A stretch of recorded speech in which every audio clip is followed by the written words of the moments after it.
Liton Das will be the white ball captain, and Shanto will continue as red ball captain. আমাদের তিন ফরম্যাটে তিন captain ছিল, which I believe দেখেন এই ডিসিশনে there is nothing wrong and there is nothing right. আমি বিশ্বাস করি that we should have two captains, and the board believes we should have two captains, a white ball and a red ball captain. এটা বলার আগে we have decided যে আমরা দুইটা captain ঘোষণা করব, দুইটা ক্যাপ্টেনই রাখবো। আর Liton Das will be the white ball captain, and Shanto will continue as red ball captain. The vice captain of the white ball will be Tohid Hridoy, and the vice captain of red ball remains as it is. এটা বলার সাথে সাথে এটা বলাটা খুবই জরুরি, Miraj was an exceptionally successful captain. আপনি যদি লাস্ট 5টা সিরিজ যদি দেখেন, 4টা সিরিজ সে জিতেছে, he has done well. But I have always believed Miraz as a cricketer for Bangladesh is more important than anything. Probably Miraz কে আমরা যেভাবে অভ্যস্ত দেখতে as a performer, probably ওই লেভেলে আমরা ওকে দেখছি না। এটা বলছি না যে সে পারফর্ম করছে না, বাট দ্য লেভেল অফ যেটাতে আমরা অভ্যস্ত, প্রবলি ওই জায়গায় আমরা দেখছি না এখন। Especially with his batting, I think she's still doing the bowling part quite well. But as soon as he's back in his full rhythm, Bangladesh will win a lot of games, and এটাতে আমরা absolutely clear থাকতে চাই.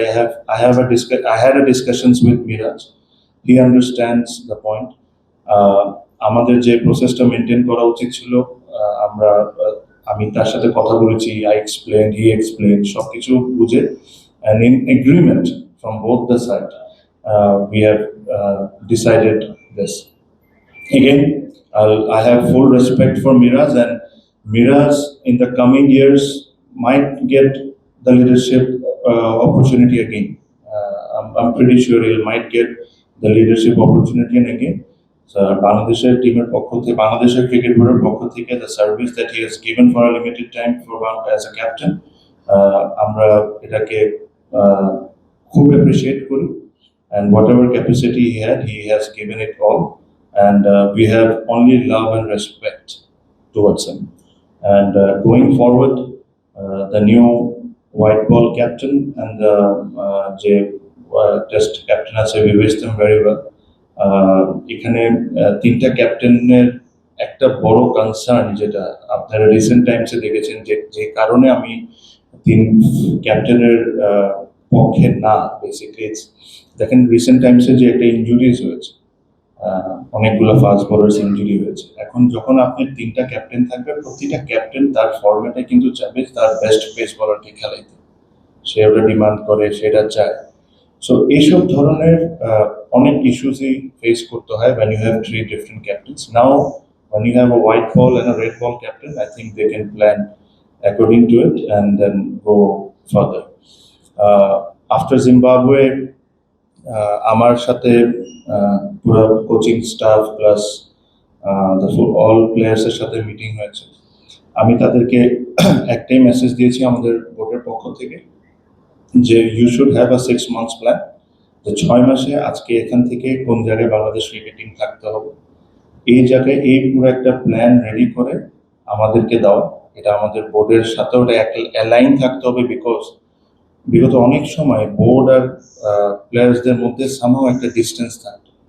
So যে প্ল্যানটা Bangladesh cricket team করবে, ওই প্ল্যানটা cricket বোর্ডকেও বিশ্বাস করতে হবে, আর ওইভাবেই করবো। আদারওয়াইজ এক সিরিজ জিতলে will celebrate like anything, we'll probably give them bonuses and anything. The second series if they lose, তাদেরকে আমরা ডেকে এসব প্রশ্ন করা, এটার পক্ষে আমি না। আমার কাছে মনে হয় যে 6 মাসের একটা প্ল্যান থাকতে হবে, they will present যেটা ওরা বলেছে, and then we'll work towards it. After 6 months we're going to review যে কতটুকু অ্যাচিভ হয়েছে না হয়েছে। সো বেসিক্যালি এইসবই জিনিস ছিল। আর কোচিং এর আমি জানি এটা কোয়েশ্চেন আসবে, কারণ আমি আগেই আপনাদেরকে ক্লিয়ার করি, স্পেশালি যে আপনারা জানেন যে জেলা বিভাগের কোচগুলোর প্রসেস বা এসব নিয়ে অনেকেরই অনেক কথা আছে। আমার কাছে মনে হয় যে we need to accept the fact that process was not maintain well from the cricket board as well.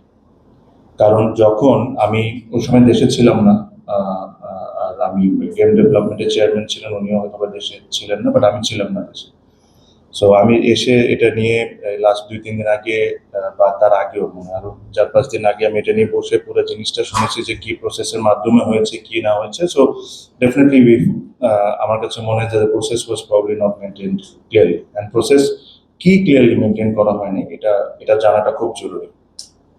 একটা অ্যাডভার্টাইজমেন্ট দেওয়া হয়েছিল, ওখানে একটা মিনিমাম ক্রাইটেরিয়া দেওয়া হয়েছিল যে ফার্স্ট ক্লাস ক্রিকেটার্স অ্যান্ড খুব সম্ভব লেভেল 1 করা কোচদেরকে ইনভাইট করা হয়েছিল। And then 218, if I am not wrong, 218 applications এসেছিল। ওখানে 90 প্লাস যারা অ্যাপ্লিকেন্ট ছিলেন তারা ওই ক্যাটাগরিতে ফল করেন না।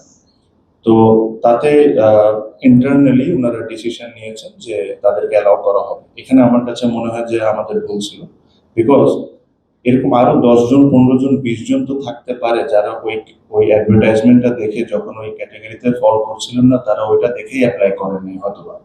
সো যদি আমরা 90 প্লাস মানুষকে অ্যালাউ করতে পারি, সো ওনাদের কি ফল্ট?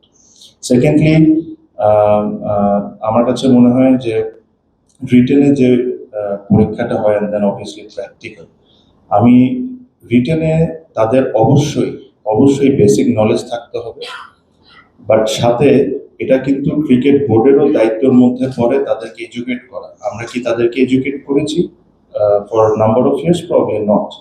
সো আমার কাছে মনে হয় যে এখানে প্র্যাকটিক্যালটাকে প্রাধান্য বেশি